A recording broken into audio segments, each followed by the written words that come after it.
Australia has taken a bold, rather dramatic step to keep kids away from social media. So they passed a law which went into effect today that straight up bans it for folks under 16. So yeah, like Instagram, TikTok, Facebook, even YouTube are now blocked. CBN's Billy Hollowell joins us now. Billy, what did you think about this law? Yeah, I think it's interesting. This is one of those complicated things where the government comes in and makes a decision. And for a lot of conservatives, when the government makes a decision like this, people become sort of, concerned about that, right? Should this be something that parents decide? On the flip side, you also have a situation where the numbers and the stats on social media are so clear. They could not be clearer, the negative impact that it has on kids. And yet parents, at least in my experience, most of my kids' friends are on TikTok. Most of my kids' friends have like unfiltered access to everything.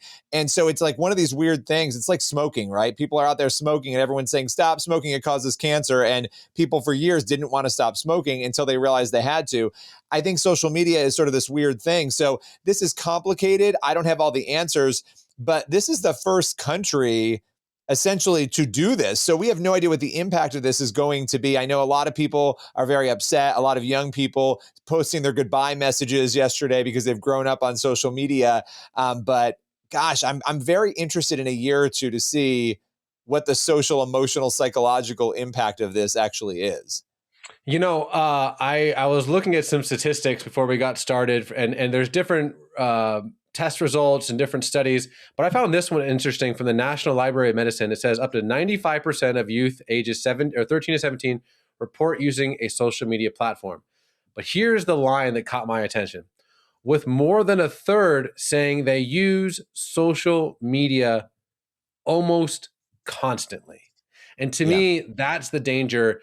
Well, there's many dangers, obviously, when it comes to comparison, when it comes to body dysmorphia, when it comes to bullying and a myriad of things. But social media has become an escape from reality. Now, obviously, you could say that about movies or video games. But I do think there is something, gosh, I don't even know if I want to use this word. Here's a good word. I think social media can be very insidious.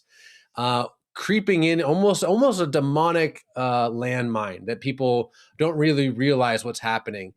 And I don't want to come across as kind of like the prude social media dad, but I do think that social media influence among young kids is on par with, like you said, smoking, alcohol, driving. This is massive responsibilities, and our brains just, I don't think at that age can really process the.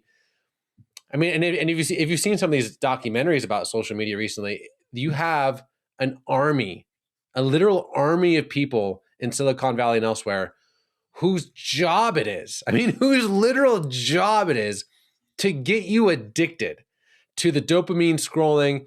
And so without going through all the negative ramifications of social media and also balancing that between government oversight, this is one thing that I'm Mr. like no government oversight, but I'm like, goodness, I could see this being a really beneficial thing because whenever you go to like a pizza place or any restaurant and you just look at the families and their kids are just all this, I'm like, good night. We are missing something. And kids just aren't out touching grass and running and scraping their knee, riding bikes. They're just drones all day long. And I think obviously you're watching this video on CBN, and I think God speaks a lot to what this can be. And I think the most important verse for this discussion probably comes from Proverbs 4, verse 23.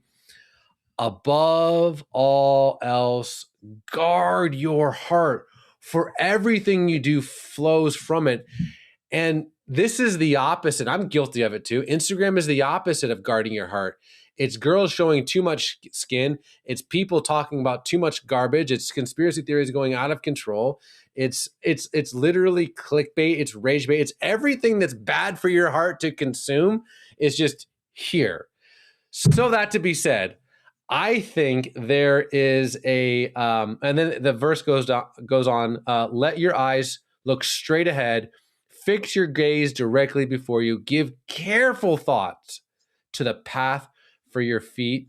And I feel like this is the opposite of giving careful thought. This is just giving access to the world to inundate your kids with disinformation, with I know the balance, right, Billy, where it's like, yeah, but you don't want to censor kids, and I get it. Like, this isn't censoring social media for like the entire population. This is saying, hey, if you're under 16, probably not the best idea for you to be just doom scrolling on TikTok. Nothing good will come from that. I do think platforms like YouTube, I don't know. Like, I do think there's some benefit of being able to like watch documentaries and stuff like that, but it's a slippery slope. So usually when a country like Australia or somewhere in the EU makes some sweeping law about, media, I'm like, oh, this is horrible. This is terrible. But today, Billy, I'm like, let's see how this one plays out. Well, look, it lines up with the data. It lines up with what we're seeing, the dangers, right? And so we don't let young kids smoke cigarettes. We don't let young kids go out and access pornography. We don't let kids do a whole slew of things that are dangerous for them. I think the issue is that with social media, we've assumed it's harmless. We've operated as though it's harmless, that parents are letting their kids on it as though it's harmless, when we know for a fact it is harmful. Even as adults, I'm addicted to social media. I'm addicted to my phone half the time. I'm constantly having to pull myself back from it. And, it's interesting that Charlie Kirk has his new book out, obviously, after his death, about, the Sabbath and observing the Sabbath. And his wife was talking, Erica, about how he had put his phone after work on Friday in the junk drawer and didn't take it out till the next day. You have to set up parameters that are healthy. And this is something that a lot of people are talking about.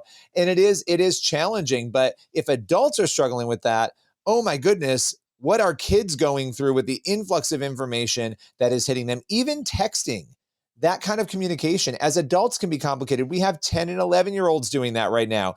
There's a lot here for us to unpack and to process. And so I am where you are. I want to see in 5 years, do they have the healthiest young people in the country, in the world, right? Because they've made this decision. I don't know, but we're going to find out.